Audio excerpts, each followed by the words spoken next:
इस वीडियो में हम यूक्लिड की परिभाषाओं यानी यूक्लिड्स डेफिनेशंस पर चर्चा करेंगे। पहली परिभाषा, एक बिंदु वह है जिसका कोई भाग नहीं होता।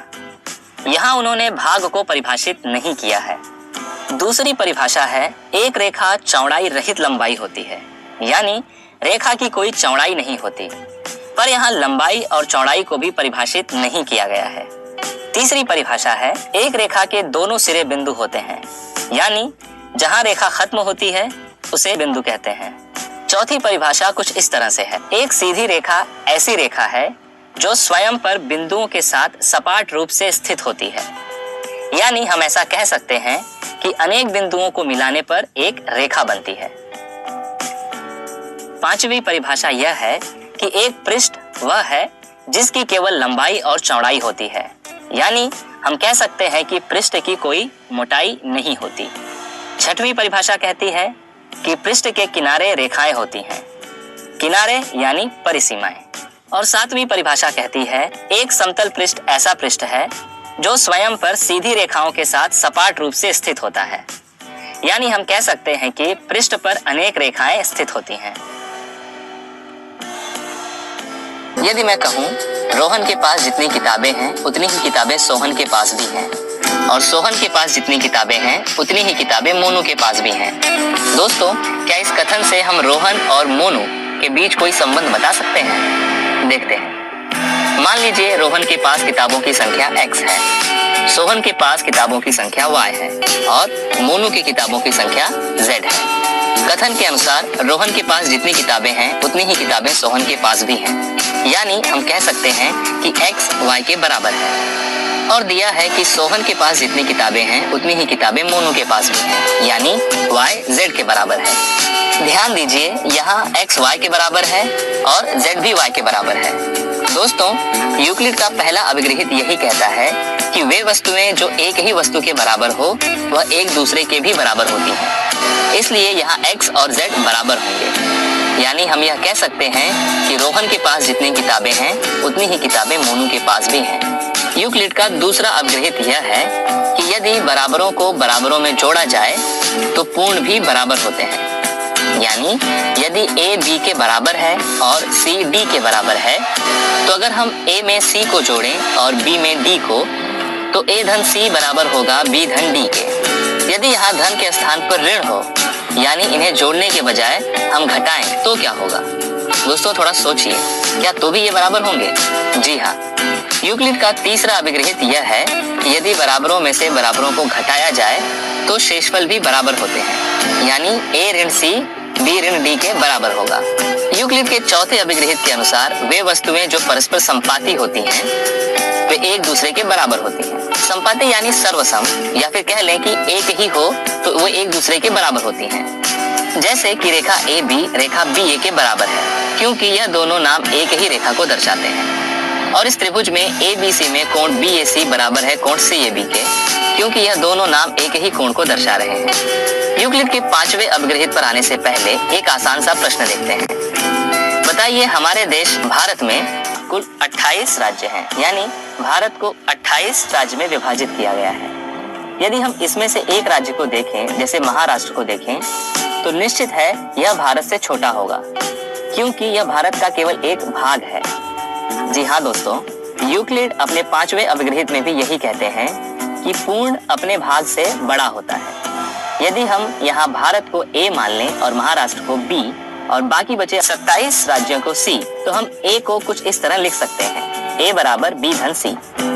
यूक्लिड के छठे अभिगृहित के अनुसार एक ही वस्तुओं के दुगने परस्पर बराबर होते हैं। यदि A और B बराबर हैं, तो उनके दुगने भी यानी 2A और 2B भी बराबर होंगे। और सातवां अभिगृहित भी इसी प्रकार का है कि एक ही वस्तुओं के आधे परस्पर बराबर होते हैं, यानी A और B बराबर है तो A का आधा यानी A बटे 2 और B का आधा यानी B बटे 2 भी बराबर होंगे। दिया हुआ कथन सत्य है या असत्य?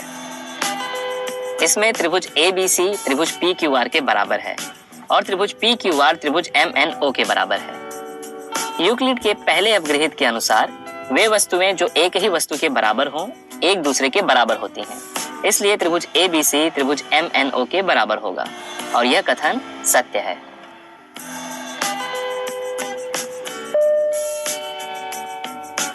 यह कथन सत्य है? वर्ग ABCD का क्षेत्रफल ज्यादा है वर्ग EFGC के क्षेत्रफल से। आकृति से हमें यह ज्ञात हो रहा है कि वर्ग EFGC वर्ग ABCD का ही एक भाग है। आकृति को देखकर और यूक्लिड के 5वें अपग्रहित के अनुसार हमें यह पता है कि पूर्ण अपने भाग से बड़ा होता है, इसलिए यह कथन सत्य है। दिया हुआ कथन सत्य है या असत्य? यदि P Q के बराबर है तो P का आधा बड़ा होगा Q के आधे से।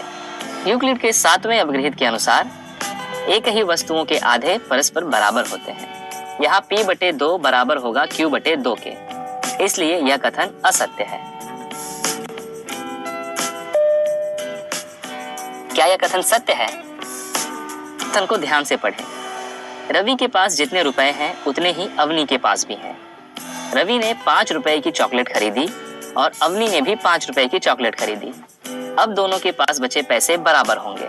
यूक्लिड का तीसरा अपग्रहित यह है कि यदि बराबरों में से बराबरों को घटाया जाए तो शेषफल भी बराबर होते हैं।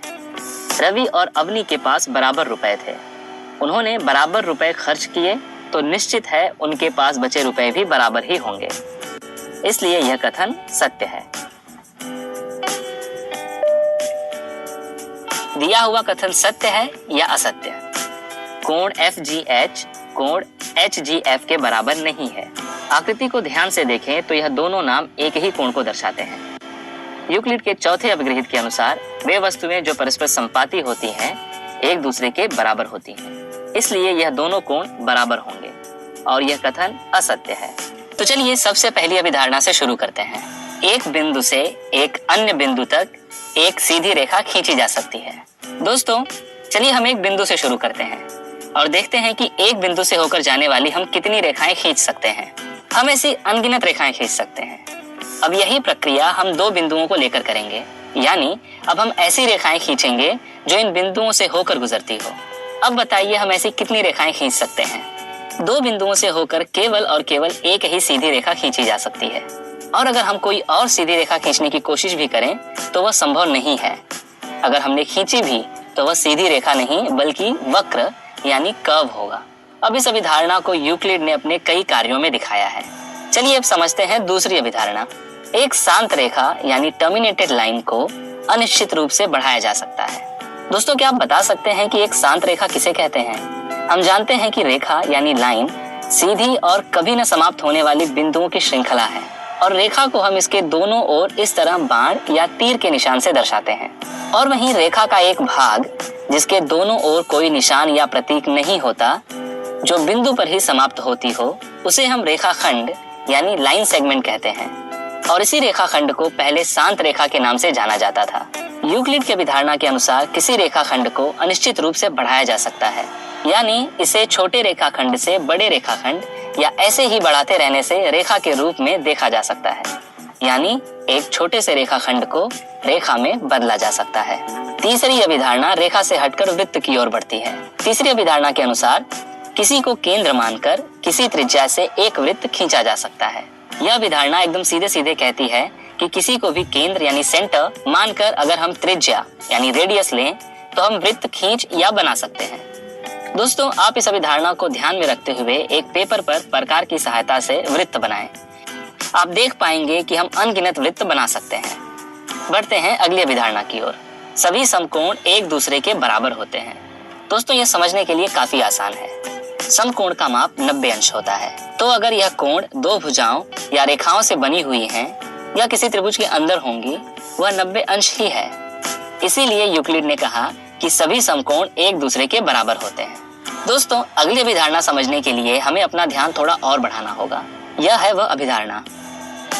चलिए इसे समझने की कोशिश करते हैं। यह अभिधारणा कहती है कि यदि एक कागज पर दो सीधी रेखाएं इस प्रकार हैं, और अब अगर एक सीधी रेखा इन दोनों रेखाओं को काटते हुए खींचते हैं, तो यह सीधी रेखा अपने एक ही ओर अंतःकोण यानी इंटीरियर एंगल इस प्रकार बनाती है कि उन दोनों कोणों का योग मिलकर दो समकोण यानी राइट एंगल से कम होंगे। तो अगर हम दोनों रेखाओं को अनिश्चित रूप से बढ़ाएं तो वह आगे चलकर एक दूसरे से मिलेंगी। तो दोस्तों यह है यूक्लिड द्वारा दी गई 5 अभिधारणाएं। दो बिंदुओं से होकर केवल और केवल दो रेखाएं ही खींची जा सकती, दोस्तों बताइए कि क्या यह कथन सत्य है?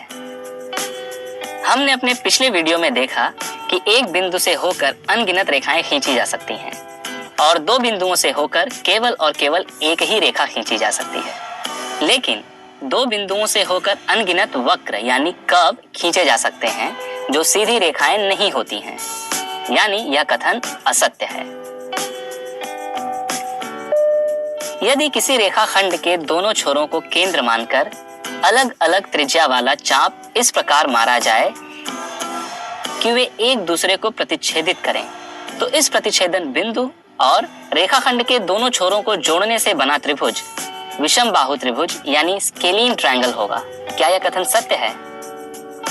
दोस्तों, यूक्लिड की तीसरी अभिधारणा के अनुसार एक ही त्रिज्या लेकर अलग अलग केंद्र से बना हुआ वृत्त बराबर होता है, यानी अलग अलग त्रिज्या लेने पर वृत्त बराबर नहीं होंगे। इसलिए जब हमने अलग अलग त्रिज्या लेकर चाप खींचा तो दोनों लंबाइयां अलग अलग हुईं और चूंकि तीनों लंबाइयां अलग अलग हैं, इसलिए बना हुआ त्रिभुज विषम बाहु त्रिभुज होगा, यानी यह कथन सत्य है।